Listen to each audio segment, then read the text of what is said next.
Buenas tardes, señores. Buenas tardes. Gracias por la invitación. Con relación a la exposición, se ha establecido también que los certificados de búsqueda catastral, por ejemplo, hasta ahora siguen siendo expedidos por un abogado certificador. Esto hace que, en cierto modo, el informe de catastro tenga que, digamos, pasar de un área a otra, de un área técnica, que en este caso es la oficina de catastro, a un área legal, que es el abogado certificador. Siendo el contenido de un certificado de información catastral netamente técnico, y eso se refleja en un certificado de información catastral, ¿no sería más apropiado ya que esto sea expedido directamente por el ingeniero que haya expedido el informe catastral? Muchas gracias por la pregunta.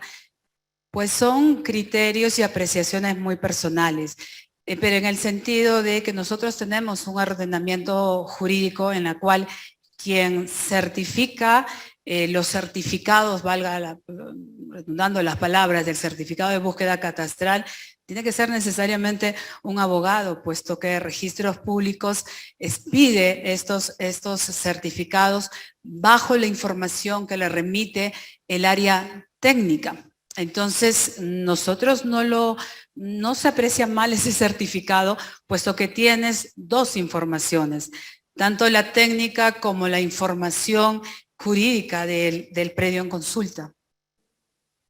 Bien, segunda pregunta de la sala virtual. ¿Por qué el avance ha sido tan lento en el catastro? Interesante pregunta. ¿Por qué ha sido lento? Puesto, yo creo que hay varias interpretaciones al respecto, ¿no? Primero, quizás las entidades responsables del catastro, que son los entes generadores de catastro, han priorizado otras actividades que al catastro. Quizás hacer un monumento es más visible, son más fotografías que realizar un catastro, que no hay muchas fotografías.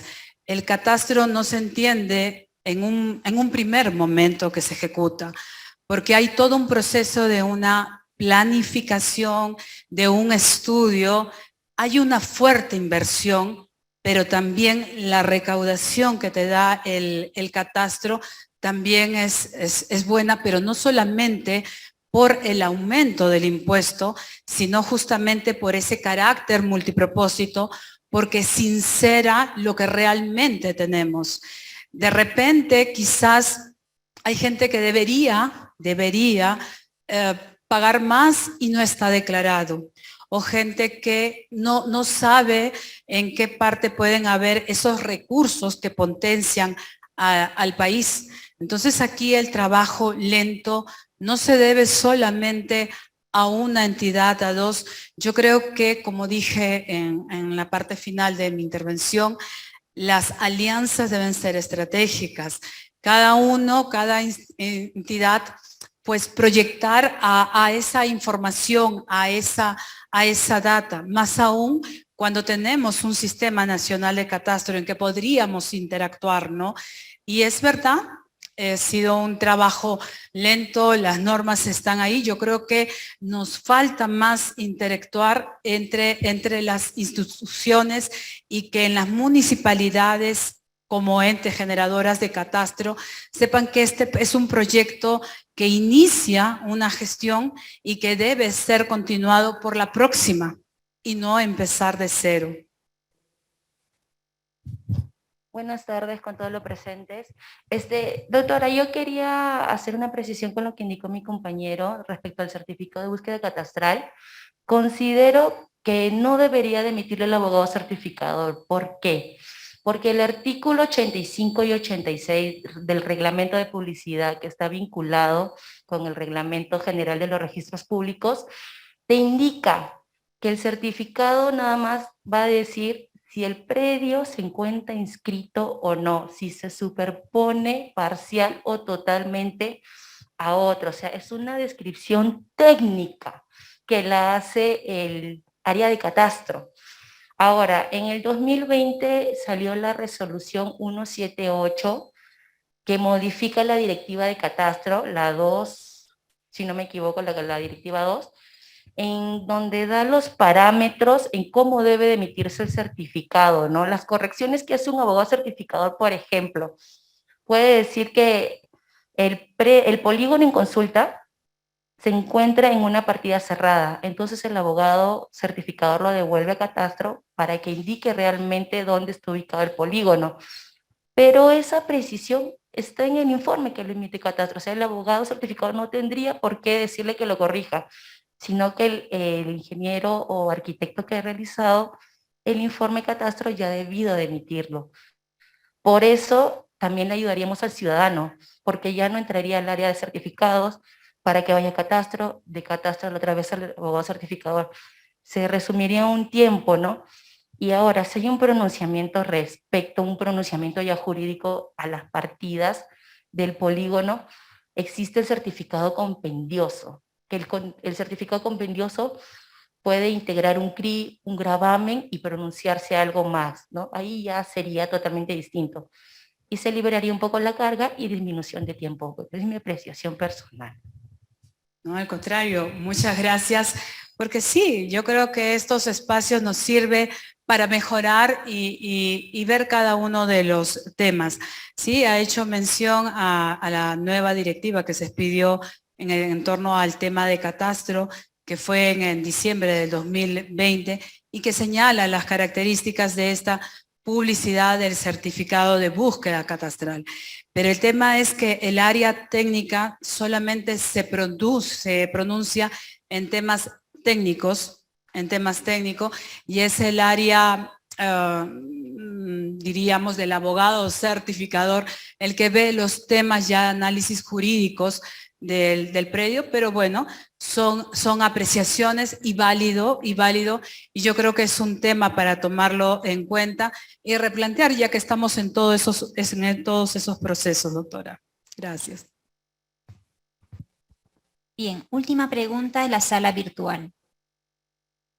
¿Por qué cree que el crecimiento es tan desordenado en nuestro país?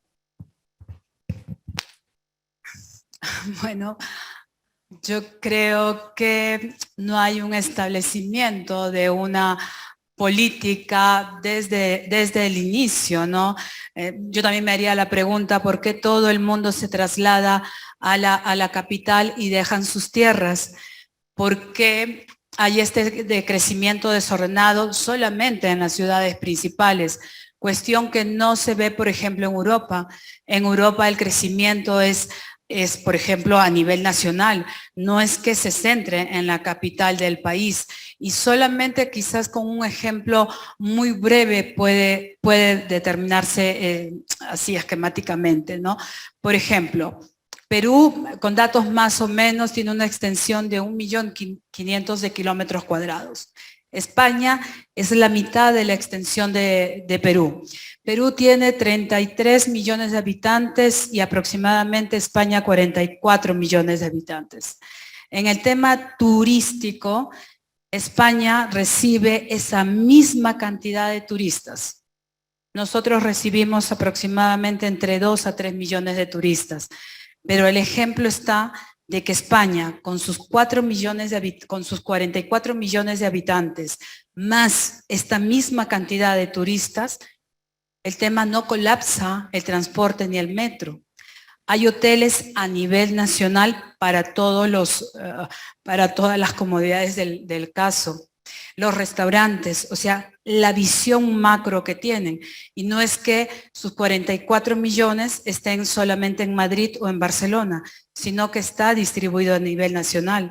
Entonces yo me hago la pregunta, por ejemplo, en Perú, costa, sierra y selva, ¿dónde está la mayor cantidad de gente?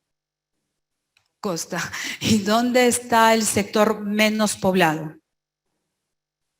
Cuando uno de los recursos más importantes y que en menos de 60 años va a ser un tema, va a ser el agua. La mayor cantidad de agua la tiene Brasil, pero también la comparte Uruguay y en cuarto lugar o quinto está Perú. Y hasta ahora no hemos implementado una política en el uso del cuidado del agua. O sea, yo creo que a la pregunta que me hicieron, nos falta articular no solamente la información, sino una vez que esta información se sepa, pues gestionarla. Y esta gestión no se hace de un modo aislado, tiene que ser de todas maneras con todo el compromiso del aparato estatal, por decirlo de alguna manera, y que cada uno de nosotros cumplamos el papel que nos corresponde. Bien, agradecemos a nuestra conferencista con un caluroso aplauso. Asimismo, le invitamos a que nos acompañe al centro del escenario para poder tomar una foto del recuerdo. A continuación, haremos entrega de un certificado.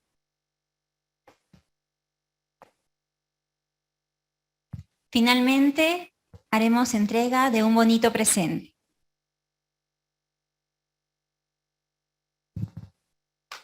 Nos despedimos de la doctora Alvíteres con un caluroso aplauso.